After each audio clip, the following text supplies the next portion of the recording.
I was trimming the lavender bushes on a quiet Sunday morning when I heard footsteps crunching on the gravel. My name is Harper, and it's been 20 years since I last saw my parents. I didn't need to look up to know it was them. There's a weight in the air that only they carry, a mixture of tension and expectation that used to fill every corner of my childhood home. I wiped my hands on my jeans, heart steady, breath calm. My parents, Charles and Linda, stood at the edge of my porch like two ghosts from a life I'd left behind. They looked smaller than I remembered, as if life had whittled them down. "Harper," my mother said softly, her voice laced with an unfamiliar sweetness. "You look, well." I simply nodded, waiting. I knew they hadn't come across the country just to admire my garden. My father shifted, clearing his throat. "We're in a situation," he began. "Riley's tuition is due. It's a top program. Law in New York. We thought, maybe you could help." The name hit me like cold water. Riley. My little sister. The golden child they had chosen over me. The reason I was packed up and sent away at 15. And now, here they were, on my doorstep, asking for a lifeline. Charles cleared his throat, his hands stuffed awkwardly into his jacket pockets. Linda clutched her purse like it was a lifeline. "It's Riley," Charles began, voice uneven. "Her tuition. It's due.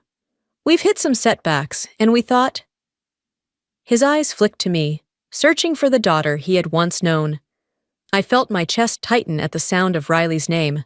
Riley, the brilliant sister, the golden child, the one they'd built their dreams around. My hands remained still on the railing. "She's worked so hard," Linda added, voice soft and syrupy. "She's in New York, top of her class.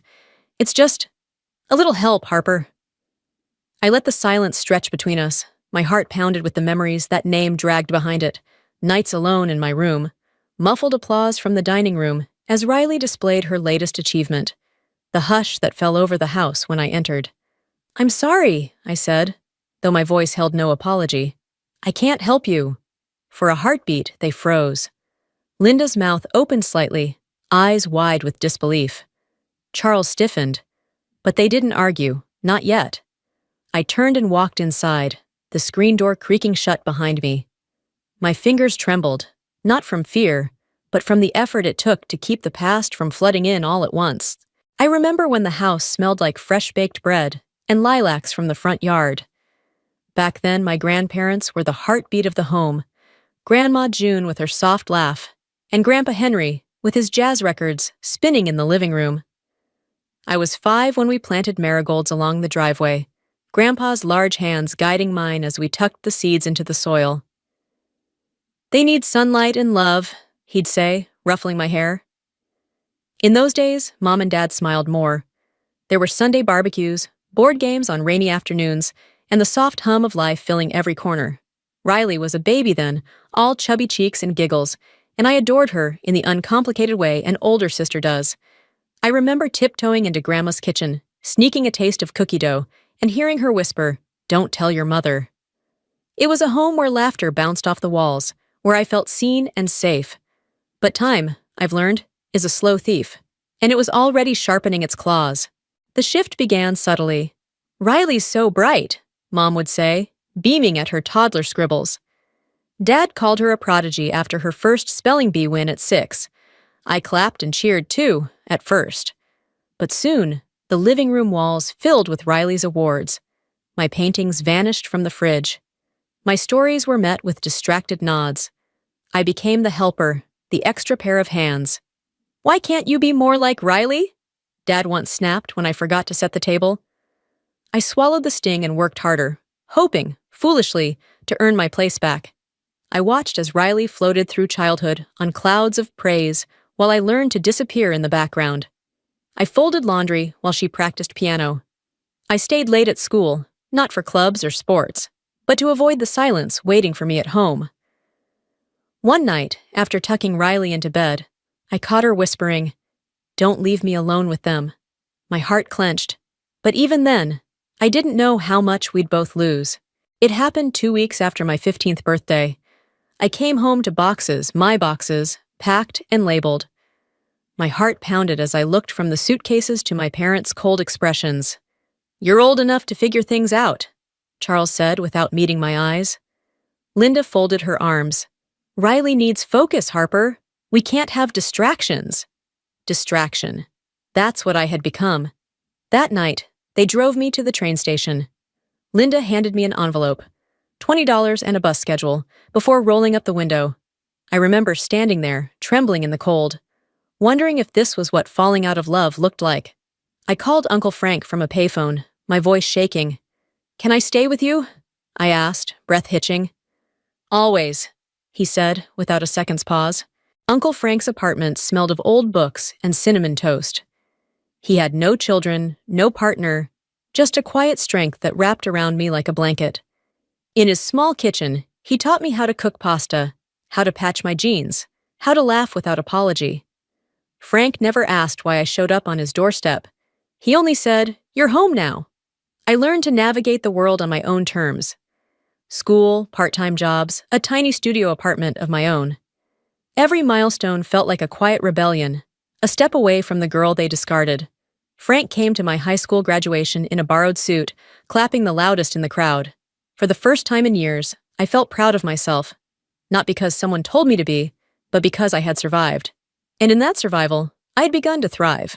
College was my fresh start. I enrolled in environmental science at a small university across the state. Uncle Frank helped me move into a dorm no bigger than a shoebox, beaming as he handed me a set of mismatched mugs. "For late-night coffee," he winked. I worked part-time at the campus library, tutoring high school kids on weekends to cover expenses. I studied hard, not because anyone expected it of me, but because I wanted a life I could own. By the time I graduated, I had a job lined up at a conservation nonprofit. The work wasn't glamorous. Reforestation, water cleanup projects, teaching local kids about sustainability, but it mattered. And for the first time, I mattered too. Then came Eric, kind, funny, patient, the man who never once asked me to shrink myself to fit his world. We married in a small ceremony under oak trees, just us, a few friends, and Uncle Frank standing proudly as my father of honor. Our home was modest, a little blue house with creaky floors, a backyard garden, and a kitchen filled with burnt toast and laughter. 2 kids arrived in quick succession, filling the house with chaos and joy. Uncle Frank became Grandpa Frank, carving wooden toys and reading bedtime stories with all the funny voices. In that life, I didn't just survive, I bloomed. The first letter from Riley arrived on a rainy Thursday. I recognized her handwriting instantly. Tight loops, a little slant to the right, the same as when she was 7, and slipping notes under my bedroom door. Inside, the words were shaky but raw. "Are you happy?" Because I'm not. I can't breathe in this house anymore. My chest tightened as I read her description of life under Charles and Linda's roof. Her every dollar monitored. Surprise visits to her apartment. Her dating life dissected like a business proposal. "You're too emotional," they told her when she had a bad week. "You're slipping," they warned after one missed deadline. I sat at the kitchen table, the letter trembling in my hands. Uncle Frank leaned over my shoulder, reading quietly. When he finished, he sighed, voice low. I knew they'd crush her. They always crush what they try to own. That night, I wrote back. No judgment, no advice, just an invitation. When you're ready, I'm here. Riley and I started meeting in secret. A cafe halfway between her apartment and my office. A bench in the park where we could watch the ducks instead of each other's faces. Late-night phone calls when she was sure our parents were asleep. At first, she vented. The endless pressure, the curated perfection, the loneliness she couldn't explain to anyone else. I listened, heart aching with a mix of love and regret. I wanted to scoop her up, shield her like I used to when thunderstorms scared her. But I didn't push. I remembered what it felt like to live under someone else's expectations, and I knew the only way out was for her to choose it herself. Over months, Riley's voice began to change. She laughed more. She told me she'd signed up for a pottery class. Just for fun, she said, her voice tinged with guilt, as though fun were a rebellion. One afternoon, she admitted, I'm not sure I even want to be a lawyer anymore. I smiled gently. You don't have to figure it out today. Bit by bit, she was peeling away the layers they'd wrapped around her, and underneath, The sister I'd loved all along was waiting to breathe. It was a Tuesday afternoon when they showed up. I saw Charles and Linda walking up the path, slower now, shoulders hunched under the weight of years and disappointment.